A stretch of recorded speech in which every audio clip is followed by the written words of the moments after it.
So the Ford Mustang Mach-E, it was in New Zealand, still technically is, but after some pretty good sales at the start and then some discounting, it kind of went away. But it's back with two new versions with some kind of key but subtle updates that we think make it a lot better. Now, thankfully, there's not a huge amount of changes to the exterior of the Mach-E, and that's for two reasons. One, I'm getting wet, and two, I already think it was one of the better looking cars out there. It does pay real homage to the Mustang as a muscle car, but in an electrified form. So up the front, we have a new grille on the GT, updates to the lower air dams, these new and I think really good looking headlights that are dazzle free or glare free LED. That's pretty cool.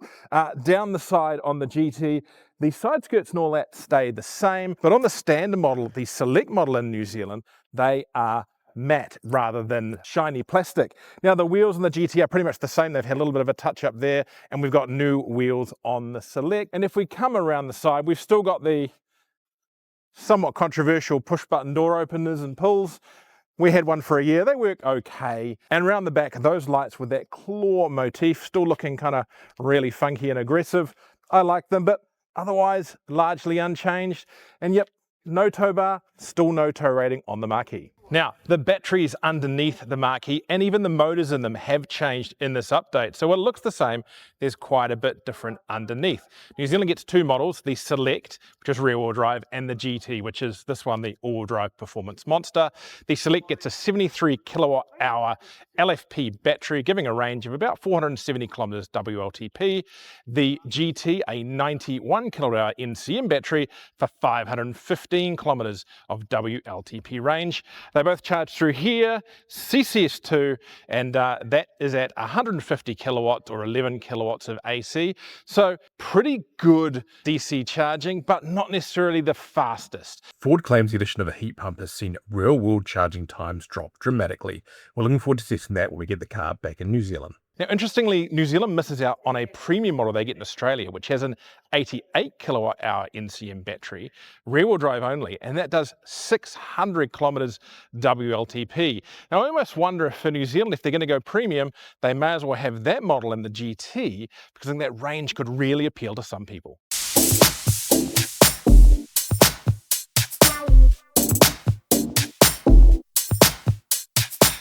So the interior of the updated Ford Mustang Mach-E, it doesn't look that different, but there are some big changes. I mean, if we look around the top, we've got the same 15.5-inch screen, the same kind of retro-inspired dashboard. It's still really nice quality, nice materials, particularly on this GT with the Alcantara glass roof up above us. The changes are down here. So the seats, they have been upgraded to 10-way electrically adjustable for both front seats from 8 ways on the driver.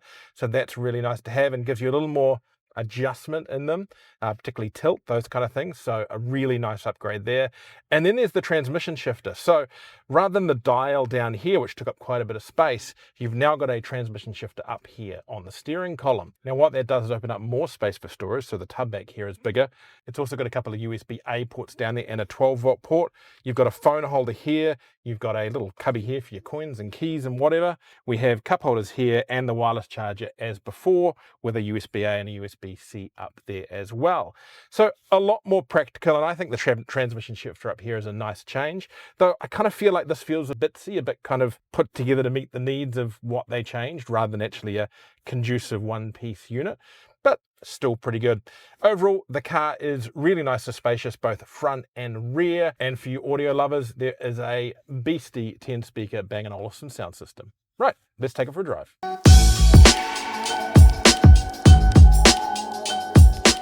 And by going for a drive, I mean in this. This is the Select, the entry-level rear-wheel drive Mach-E of the two. I mean, entry-level is such a broad term for a car that's spec'd like this, I guess, but yeah, this is the first one you get. So it's rear-wheel drive, 212 kilowatts, 525 newton meters of torque. It's a new in-house motor as well, which they claim is a big part of how this at 475 has a higher WLTP, despite the battery not really being any significantly different. Now, let's get on the road. Of course, now it is transmission over here by the steering wheel. Now, the first thing I will say, and we've been driving this for a little while, is the seats. Now, when we were looking at the car before, we were looking at the GT, and the seats in that are fantastic. not so much in this. Now, they are a more run-of-the-mill seats. This isn't the sports model, but even then I wouldn't necessarily say that they're great. They do have a synthetic leather finish, but you feel like you're sitting on them rather than in them, and they do also sit quite high in the car. So I've never really been able to truly get comfortable in this car, but in fairness, that was the same of the old model. I don't think this has necessarily gotten any worse or any better, but I think for a car that, though it is the entry level, it still has sporting intentions. I really do think they could get better.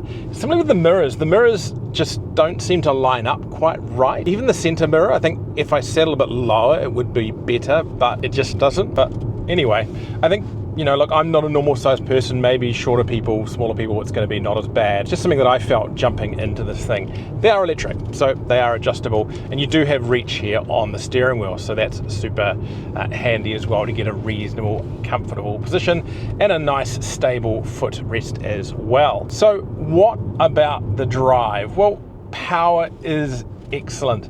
I don't have a 0 to 100 figure for you at the moment. We'll try and put one on the screen below. We are going to go and play at a drag strip with these later, or an airfield with these later. But it gets up and goes, you know, around town, getting away from the lights. You can quite easily spin the wheels. It does kick in the traction control. The traction control in this is a bit blunt. It's not the fastest, I guess, sampling or cycling traction control I've used, but it works okay. But once you are out here, the ride is comfort focused. It's not adaptive suspension that's like in the GT, but the steering is really nice. I mean, I guess that's something to be said of the rear wheel drive chassis. The steering just feels, you know, light but not too light. The car goes where you want it to go, going through these lovely twisties at the moment. It really is quite enjoying and engaging steering this thing. The brakes, they could be a little more progressive. You do got to put a little bit of a firm boot in them to get them to feel much, but you know, pretty good for a around town family SUV. In fact, above average for a around town family SUV. Twisty bits here in rural Victoria, nice bit of fun. Now you can feel the weight in this thing. It does shift around a little bit, but that steering's just so good that it kind of overcomes it as well. And through these twisties, it really is enjoying just a bit of camber in the road just to help keep that weight going in the right direction. Yeah, it feels like a big rear-wheel drive saloon, which I guess is kind of what it is. Now, I've spent a lot of time in a Mach-E over the last couple of years, and it is a very good car for day-to-day use. You've got the Ford app, that works pretty well, unlock all that kind of stuff. It's not a Bluetooth key, but gets pretty close to doing most of that kind of thing. This big screen here actually works really well as well. I do like having the dial there for using the audio system. The map's lovely and big, as we discussed in the walk around. Wireless CarPlay, Android Auto, super handy there. Plenty of USB ports now. In fact, I think it's got more than it used to. Noise levels are pretty good. We are getting some creaks through the cabin, seemingly through this new center console. I'm not sure if that's my leg pressing against the center console. It'd be nice if that was maybe a little bit firmed up and tidied up as well. Now, despite the fact it's pretty good through the corners, the ride on this version is actually really comfortable. It's a really nice compromise. Even on these roads, which are reasonably bumpy in spots, we're not getting jostled around too much. It absorbs them quite well, yet it's still staying pretty flat. Ford has always been really good at getting their chassis pretty darn nailed, and I think it's any particular difference here. We'll talk more about it in the GT about how that maybe in some situations be a little bit too firm, but this one here without the MagneRide suspension works really well. Now, it's always difficult to work out what efficiency is going to be like when you're on a car launch because, well, we drive them like this. And at the moment, we're showing 29 kilowatt hours per 100 kilometers, though we did, going up the hill, get up to 42. But what I will say is we're at 63% battery and we have 275 kilometers of range showing. Right, so driver assistance systems. The Mach-E is reasonably well kitted out with kind of the core stuff.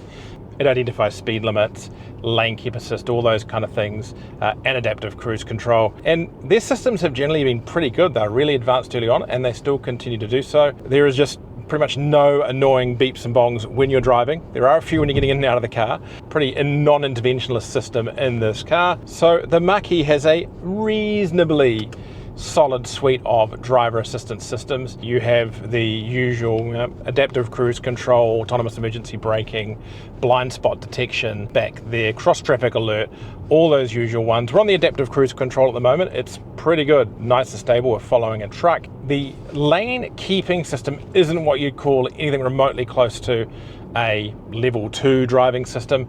It is more of a lane centering system. Having said that, it's very smooth, not jerky. I can feel it kind of help hold the car in lane, but it's not fighting me as I drive, and really easy to turn off here with the cruise control button. So not high level, but nice that it's not too interventionist again like the beeps, and does what it does do pretty well. Right, that's enough relatively tame cruising along country Victorian roads. Let's go have a little fun. Right, and this is fun, and there is very little in this world more fun than 435 kilowatts of power and 955 newton meters of torque, and going to 100 in under 4 seconds. I think we can all agree that that is the literal definition of fun. So let's get underway in this, and I will say one thing first. Everything I said about the seats in the Select does not apply to this car. The 4 performance sports buckets in this are excellent, even for a guy my size, and I think they've improved since the old GT. I lived with the old GT, as I mentioned, for a year, and this definitely feels better. Even the microfiber fabric feels really good. So we've got an all-wheel drive car now. We've got to get all that power down, and it does it just super easily. The steering definitely feels heavier than in the Select, but not in a bad way. It feels quite nicely weighted, and probably the best steering you're going to get in an electric SUV that I've driven, short of maybe the Porsche Macan, and the Porsche Macan is quite a bit more expensive than this thing.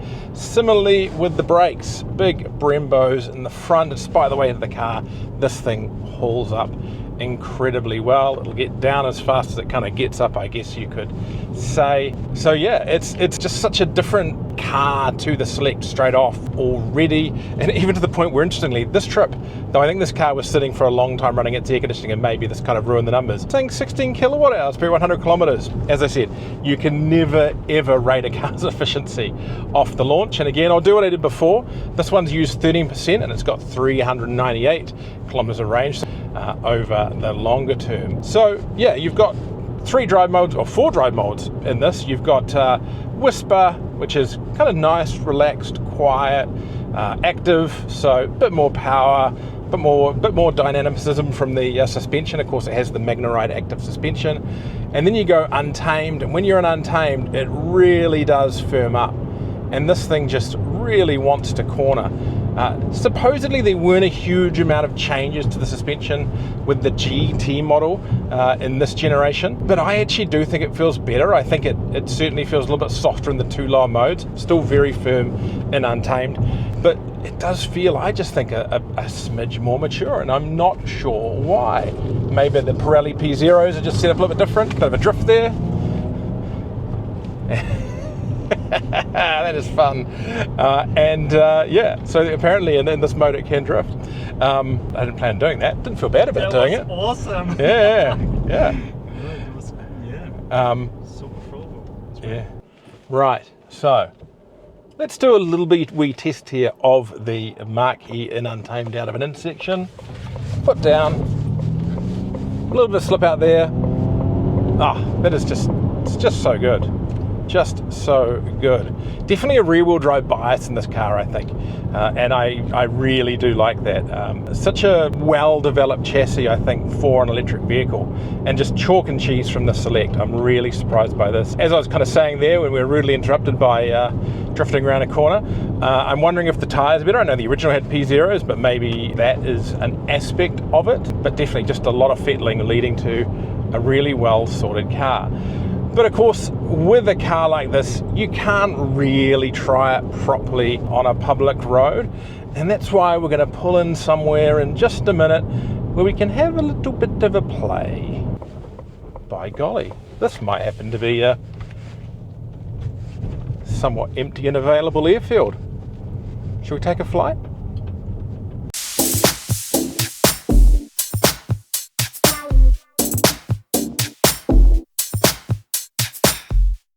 Right, so the last bit of fun for today, yes, that's a random airplane over there, is we are going to go out on the track, do a bit of a 0 to 100 run in the Mach-E GT, see if we can get that 3.7 second time. Let's give it a go. Yep, foot to the floor. Right, so we're going to do this. Did it load up the brake or not? Or? Oh, either or, yep. Okay. Whoa, a lot of wheel spin for an EV there. And that's 100. Keep going. Yeah, keep going. Sweet. Yeah, and then lift off. Right. Yep, and then onto the brakes. Perfect. Quite a loose surface, but man, that just went straight even though it was spinning the wheels. We must wonder if it went straight because it was spinning the wheels as opposed to trying to. I think it's down this one or the next one? Yeah, this one. Yep. Maybe can you just go how many more? Well, good. It's a pretty heavy car, right? Yeah. Awesome.